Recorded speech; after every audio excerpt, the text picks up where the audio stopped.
ओम ब्रह्मा मुरारी त्रिपुरांतकारी भानु शशि भूमि सुतो बुधश्च गुरुश्च शुक्र शनि राहु केतव सर्वे ग्रहा शांतिकरा भवन्तु।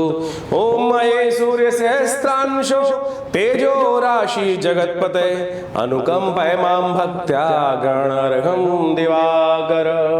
नमस्कार, स्वागत है आपका आचार्य वाणी में। मैं आचार्य डॉक्टर विक्रमादित्य आपके साथ हूं और आज का विषय हमारा है कुंभ राशि वालों के लिए सूर्य का परिवर्तन जो कर्क राशि में होने जा रहा है, चलेगा 16 जुलाई से लेकर 16 अगस्त के बीच में।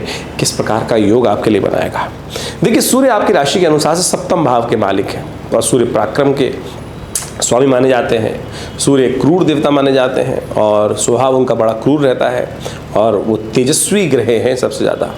ये संपूर्ण संसार में जो शक्ति है ग्रहों की, वो सूर्य के अनुसार ही प्राप्त होने के योग बनते हैं। सूर्य हमारे सौरमंडल के राजा कहे जाते हैं और उनका परिवर्तन जो है वो इस वक्त ऋपु भाव में हो रहा है। बुद्धि से निकलकर ऋपु भाव में सूर्य महाराज जो हैं वो जाते दिखाई दे रहे हैं और वो कर्क राशि चलेगी इस समय। तो ऐसे में विशेष तौर पर ध्यान रखने की ज़रूरत है। जिस प्रकार का ग्रहों का योगा योग जो बनता दिखाई दे रहा है वो विशेष तौर पर आपको बहुत ज़्यादा कुछ सावधानी रखनी चाहिए। ये ग्रह योग एक तरह से तो आपके शत्रुओं पर आपकी विजय दिलाने के योग तो अवश्य बनाता दिखाई दे रहा है, क्योंकि सूर्य और शुक्र दोनों के दोनों वहाँ विद्यमान हैं आरंभ काल में। तो अगस्त के मध्य में आरंभ में आके तो शुक्र आगे निकल जाएंगे, लेकिन आरंभ में यदि देखें तो करीब करीब विशेष तौर पर जो समझ में आती है जो बात, करीब अगस्त के आरंभ काल तक तो शुक्र वहीं रहने वाले हैं और ये आपके विजय के योग बहुत सुंदर बनाते दिखाई दे रहे हैं। शत्रु पक्ष आपकी लाख हानि पहुंचाने का प्रयास करे, प्रबल होगा, ये नहीं कह सकते। सामने वाला जो उसके साथ काम करने के योग बना रहे हैं वो प्रबल होता दिखाई दे रहा है, लेकिन विजय के योग आपके बनते दिखाई दे रहे हैं। तो इसलिए क्षणिक नहीं, बिल्कुल तेज स्थिति में आपको कार्य करने की जरूरत है। इस वक्त विजय के योग पूरी तरह से आपके लिए आरंभ काल में बने हुए हैं और ये समय आपके लिए बिल्कुल उपयुक्त दिखाई देता है कि जो चीज़ों को आप कार्य कर कर बहुत सुंदर तरीके से आगे बढ़ने के सुंदर योग बना सकते हैं। लेकिन थोड़ी सी आवश्यकता होगी इस समय में आपको मंगल को शक्ति देने की। मंगल महाराज इस वक्त चतुर्थ में विद्यमान है बृहस्पति के साथ, जो वहाँ पर थोड़ा सा आपके स्वभाव के अंदर बड़ी विचित्र स्थिति उत्पन्न करते दिखाई दे रहे हैं कि आपको थोड़ा छोटा बनने में दिक्कत कर रहे हैं। लोगों का सहयोग आपको मिलने को तैयार बैठा है, लेकिन आपकी एरोगेंसी थोड़ी ऐसी बढ़ती दिखाई दे रही है कि आप थोड़े अहंकार में मैं आपके अंदर कुछ ज़्यादा बढ़ता दिखाई देगा। ऐसे में देखिए, सबको साथ लेके चलने की ज़रूरत है। थोड़ा सा आप प्रैक्टिकल अप्रोच ले लें, शुक्र नीति का इस्तेमाल करते हुए कार्य कर लें तो इस समय में आपके लिए समय बड़ा उपयुक्त दिखाई देता है। स्वास्थ्य के मामले में थोड़ा सा कमजोरी, अननेसेसरी की शक्ति का थोड़ी सी कमी आपके अंदर दिखाई देगी। थोड़े से पैर ऐसे हो सकते हैं कि अरे लगेगा शक्ति थोड़ी कम होती दिखाई दे रही है। थोड़ा सा ऐसा ध्यान रखते हुए कार्य करने की ज़रूरत है। थोड़ा सा आप कोशिशें करें, अपने भाई बहनों की सेवा करने का प्रयास करें। थोड़ा सा अगर यदि उपाय और कर लें, और ऐसे में देव योग से बड़ा सुंदर योग बना हुआ है। सावन का महीना बिल्कुल सुंदर तरीके से चलता रहेगा और सावन के महीने में कहा जाता है कि देव शयन हो जाता है उससे पहले ही, और देव शयन होकर भगवान विष्णु इत्यादि जो समस्त देवता इत्यादि हैं वो सब शेष शैया पर विश्राम करने के लिए, समस्त देवता विश्राम करने के लिए ले जाते हैं और समस्त संसार का दायित्व, हर विभाग का दायित्व जो है शिव के पास रहता है। और शिव तो भोलेनाथ है, प्रसन्न करना बहुत आसान है। और आपकी राशि के अनुसार से हमको दिखाई देता है कि यदि आप नित्यपति भगवान शंकर का अभिषेक बिल्वपत्र भगवान को अर्पित करें, ओम नमः शिवाय कहा जाता है, त्रितुलम त्रिगुणाकारम त्रिनेत्रम च त्रिधायुधम त्रिजन्म पाप संहारम बिल्वपत्रम शिवार्पणम। विजया से भगवान का अभिषेक करें, यानी भंग के रस से भगवान का अभिषेक करें, दही से भगवान का अभिषेक करें। इनमें से कुछ भी चीज़ जो भी आपको सुलभ हो, सर्वसुलभ हो, उन सब के द्वारा भगवान का नित्यपति अभिषेक करेंगे तो ये समय आपके लिए, चाहे आप विद्यार्थी हैं, चाहे आप व्यवसायी हैं, चाहे आप स्त्री हैं, चाहे आप पुरुष हैं, जो भी आप क्षेत्र में कार्य कर रहे हैं उन सब के लिए बहुत सुंदर समय दिखाई देता है। शनि से बचते हुए चलिएगा। शनि महाराज इस वक्त लग्न में वक्र स्थिति में बैठे हुए हैं, जो धीरे धीरे आपको आगे बढ़ने के साथ साथ थोड़ा सा डेटोरेट भी करते दिखाई दे रहे हैं और ऐसे में थोड़े से रिजल्ट लाने में आपको लगेगा अरे आ ही नहीं रहा है, काम कुछ हो ही नहीं रहा है। कुंभ राशि या कुंभ लग्न वालों को विशेष तौर पर ये भाव मनो मस्तिष्क में पंग करता दिखाई देगा। तो ऐसे में थोड़ा सा आपको चीज़ों को मैनेज करने में दिक्कत आ सकती है, क्योंकि उसके लिए बुद्ध का उपाय विशेष तौर पर आप करने का प्रयास करें। जैसा हमने कहा भगवान शिव का जो हमने चीज़ें बताई है ना, वो बुद्ध से रिलेटेड ही आपको बताने का प्रयास किया है। थोड़ा सा बुद्ध से संबंधित वस्तुएं जो हैं, जैसे दही बुद्ध से संबंधित वस्तु है और बिल्वपत्र हरे रंग के हैं तो भगवान को अर्पित करने का प्रयास करें। हो सके तो बहनों की सेवा करने का प्रयास करें, जितना हो सकता है बहनों का सम्मान करने का प्रयास करें, उनका आशीर्वाद लेने का प्रयास करें, ये भी सुंदर उपाय है। गरीब कन्याओं की सेवा करने का प्रयास करें, ये भी बुद्ध को शक्ति देने का उपाय कर सकते हैं। सूर्य का उतना प्रबल होता चला जाएगा। मंगल भी जो इस प्रकार का हमने आपको योग बनाया, ऐसे में यदि आप विशेष तौर पर गुड़ चना लेकर थोड़ा सा मंदिरों को डलवा दीजिए। ये सारे उपाय आप यदि करेंगे तो आपके ग्रहजन विशेष तौर पर प्रभाव से आपके लिए रास्ता अच्छा बनता दिखाई देगा। देखिएगा ये सुंदर कार्य आपके लिए विशेष तौर पर अच्छा योग बनाते दिखाई दे रहे हैं और ये भ्रमण का भी समय दिखाई देता है। हो सकता है कुछ यात्राओं के योग आपकी राशि के अनुसार से कुछ ज़्यादा बनते दिखाई दें, लेकिन उस समय को आप अपने कार्यों को सफलता की तरफ अवश्य ले जाने का प्रयास कीजिएगा। ग्रहगण दृष्टिकोण से आपके लिए समय उपयुक्त है। नए संपर्क, ये सूर्य का परिवर्तन जो आपके लिए रहेगा बाकी ग्रहों को देखते हुए ऐसा दिखाई देता है कि नए संपर्क आपके व्यक्तित्व के कारण से कुछ बहुत सारे अच्छे लोग संपर्क आपके जीवन में बनने के योग बन सकते हैं, लेकिन थोड़ा आलस्य मार रहा है आपको।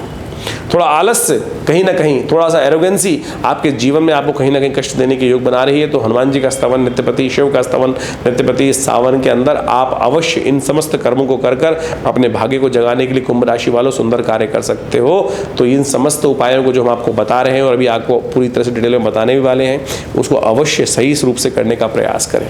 ग्रहगण दृष्टिकोण से ये सूर्य का परिवर्तन बहुत महत्वपूर्ण आपके लिए दिखाई देता है। 30 दिन का समय आपके लिए ओवरऑल जिन जिन क्षेत्रों में अच्छा है, जहां जहां थोड़ी सी ग्रह योग थोड़े भारी हैं, उनको आप सही रूप से समझ लेंगे तो बहुत अच्छा रहेगा। इस प्रकार से ज्योतिष के दृष्टिकोण से आपको समझना चाहिए कि ग्रह गोचर का परिवर्तन जो है किस प्रकार से आपके जीवन कुंडली के अनुसार से योग बनाता है और उसके हिसाब से ही हमारे जीवन में हमारे समक्ष बहुत सारे जो योगा योग का फल होता है वो उपस्थित होता है। उसके अनुसार से हमारे जीवन में ग्रहों का अच्छा बुरा प्रभाव जो हम यदि समझ लें तो उसके नेगेटिव प्रभाव को हम अपने जीवन से दूर करने के लिए भी रास्ते चुन सकते हैं। उपाय यही है। देखिए, ज्योतिष के अंदर एक कारण है और एक है निवारण। निवारण के अंदर विभिन्न उपाय हैं। बहुत सारे लोगों का मत ये रहता है कि जब जीवन में जब कुछ बन रहा है, हो रहा है, आ रहा है, जब वो निर्धारित है तो फिर उसमें परिवर्तन कैसा कर सकते हैं। देखिए, कुछ भी निर्धारित नहीं है, सब कुछ आपके कर्म के अनुसार से है। जिस प्रकार का कर्म होगा उसके अनुसार से उसका फल होगा। यदि कोई दुष्कर्म हमारे द्वारा या किसी के द्वारा हो गया है जीवन में तो उसका प्रायश्चित करने के लिए भी विभिन्न रास्ते हैं। जब हमारे जीवन में कुछ दुष्कर्म हुआ तो उसके कारण से कुछ दुष्प्रभाव उत्पन्न हुआ तो उसको शुभ करने के लिए पुण्य कर्म बढ़ाने का हमें प्रयास करना चाहिए।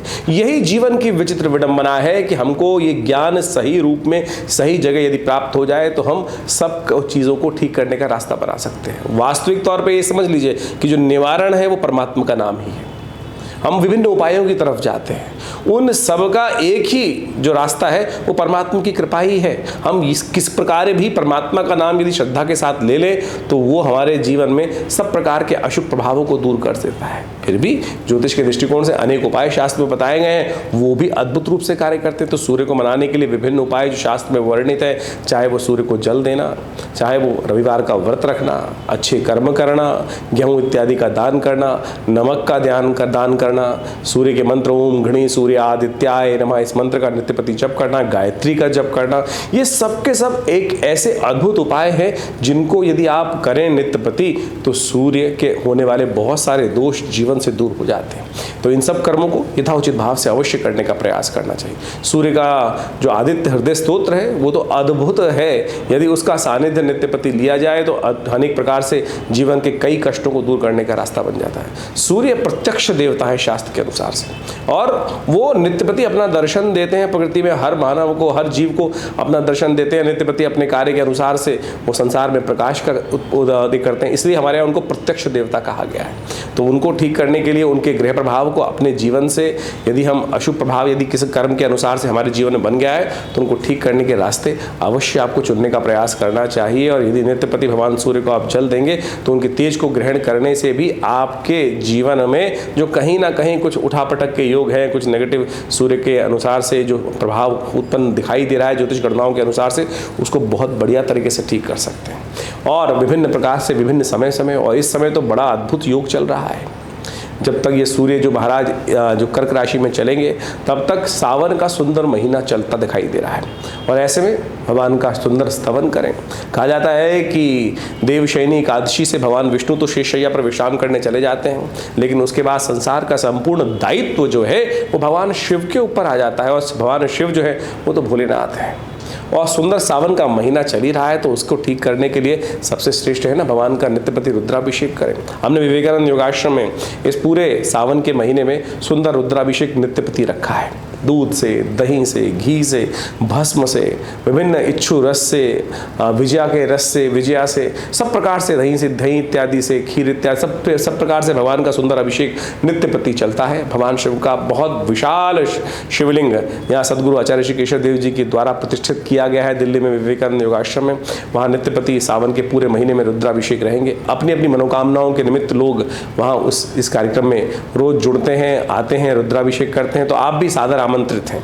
अपने ग्रहजन्य प्रभावों को दूर करने के लिए, मनोवांछित इच्छा प्राप्त करने के लिए, समस्त कष्टों के निवारण के लिए जो आश्रम में नित्यपति 8 घंटे करीब यज्ञ होता है और शाम को नित्यपति रुद्राभिषेक जो चल रहा है उसमें आप सम्मिलित हो सकते हैं। अपने नाम से रुद्राभिषेक करा सकते हैं और अपने कार्यक्रम में, इस कार्यक्रमों में विशेष तौर पर स्थान आरक्षित करने के लिए जो नीचे फ़ोन नंबर चल रहे हैं उन पर आप सुंदर तरीके से अपना रजिस्ट्रेशन कराकर फिर अपना स्थान आरक्षित कराकर इन कार्यक्रमों में जो सोमवार इन दिनों रहेंगे तो उसमें तो विशेष रुद्राभिषेक का सुंदर कार्यक्रम रहेगा, तो उसमें भी आप अपना स्थान आरक्षित करके उस स्थान में, उसमें यज्ञ में रुद्रा अष्टाध्यायी के उस दिव्य अनुष्ठान में आप भाग ले सकते हैं और अपनी मनोरथों को सिद्ध करने का सुंदर रास्ता बन सकते हैं। विवेकानंद योगाश्रम पिछले करीब 60 सालों से यहाँ पर क्षेत्र में कार्य कर रहा है। योग इत्यादि के क्षेत्र में, अध्यात्म के क्षेत्र में बहुत बड़ा आश्रम है। सदगुरु आचार्य श्री केशव देव जी के सानिध्य में इस आश्रम की प्रतिष्ठा की गई और यहाँ एक बहुत बड़ा योग, प्राकृतिक चिकित्सा, आयुर्वेद का एक हॉस्पिटल भी विद्यमान है जो भारत सरकार के साथ, सेंट्रल गवर्नमेंट, दिल्ली गवर्नमेंट, बहुत सारे ऑर्गेनाइजेशंस के साथ उनके पैनल पर रहते हुए बहुत सारे लोगों को चिकित्सा सुविधाएं भी दे रहा है। तो आप भी इन समस्त यज्ञ इत्यादि कार्यक्रम के साथ साथ बहुत सारे जो और सुविधाएं हैं उनके साथ जुड़ सकते हैं और विभिन्न समस्याओं को दूर करने के लिए विभिन्न प्रकार के जो अनुष्ठान होते हैं उनमें भी आप उसका लाभ ले सकते हैं। जैसे स्वास्थ्य के दृष्टिकोण से कोई समस्या जीवन में चल रही है तो कहा जाता है कि आप जो औषधि चिकित्सा करवा रहे हैं वो तो कराएं, लेकिन स्थान एक प्रार्थना को भी देने का प्रयास करें। देखिए सारा का सारा खेल जो है वो आपके जीवन में कर्म के हिसाब से है। यदि कर्म कोई कष्ट प्रद कर दिए गए हैं, यानी अनिष्ट कर्म आपके द्वारा कभी हो गए हैं तो उसके द्वारा पाप भोग बन जाते हैं और उनको पुण्यों के द्वारा ही हम ठीक कर सकते हैं। देखिए आपके जीवन में जब सुख है ना, एक बात समझें, तो आपका पुण्यों का अकाउंट यदि लबालब भरा हुआ है तो छोटे मोटे कष्ट आते हैं, कब चले जाते हैं पता भी नहीं चलता। लेकिन ये समझ लीजिए ये पुण्यों का अकाउंट भी बहुत जल्दी खर्च होता है, बहुत जल्दी खर्च होता है। हमारे कोई जीवन में कष्ट आया तो समझ लीजिए आपका उतना पुण्य क्षय हो गए, समाप्त हो गए। उन पुण्यों को लगातार बढ़ने का प्रयास करना चाहिए। अब एक बात और समझें, जितना बड़ा व्यक्ति, जितना बड़ा साम्राज्य चला रहा है उसको उतने ज़्यादा पुण्यों की आवश्यकता है, क्योंकि पुण्य भी लगातार बढ़ते रहने चाहिए। जब पुण्य ज़्यादा, आप जितने बड़ी पोजीशन में हैं और जितने बड़े कार्य कर रहे हैं उतनी जल्दी पुण्यों का क्षय भी हो रहा है, भोग रहे हैं। आप बड़े पद पर प्रतिष्ठित हैं तो पुण्य उतने ज़्यादा कंज्यूम होंगे।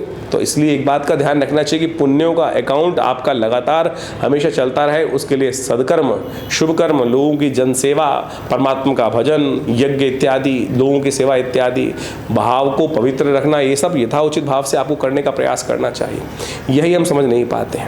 दुख में तो सुमिरन हो जाता है, सुख जब चल रहे होते हैं तो क्या होता है कि वो सुमिरन हो ही नहीं पाता है। पुण्य कर्म यदि अच्छे पद पर रहते हुए अच्छे समय में, शुभ समय में यदि हम लगातार अच्छे पुण्यों को बढ़ाते रहें तो देखिएगा आपके जो पुण्य हैं वो भरे रहेंगे और कष्ट जीवन से अपने आप दूर होते चले जाएंगे। ये पुण्य और पाप का बहुत विचित्र व्यवस्था है, इसको हमको समझने का प्रयास करना चाहिए। जो समझ लेते हैं उनके जीवन से कष्ट दूर हो जाते हैं। तो इस ग्रहों के प्रभावों को समझते हुए कि कब आपके लिए धूप है, कब आपके लिए छांव है, तो हमको अपने जीवन को चलाने का प्रयास करना चाहिए। जो उपाय आपके लिए बताए गए हैं आप अच्छे से करने का प्रयास करें। जन्मपत्री के हम गोचर के दृष्टिकोण से बहुत सारी बातें बताते हैं आपको, लेकिन इसके साथ साथ अपनी जन्मपत्री, मूल जन्मपत्री जन्म के अनुसार से जो बनाई जाती है उससे आपके जीवन में भुक्त और भोग्य, यानी आपने जो भोगा, जो कर्म पूर्व जन्म में हुए उसके द्वारा जो आगे आने वाले समय में भोगना है वो सब निकाला जाता है और उसके अनुसार से बहुत चीज़ों का अंदाज़ा लगाया जा सकता है। सकता है। जीवन में जो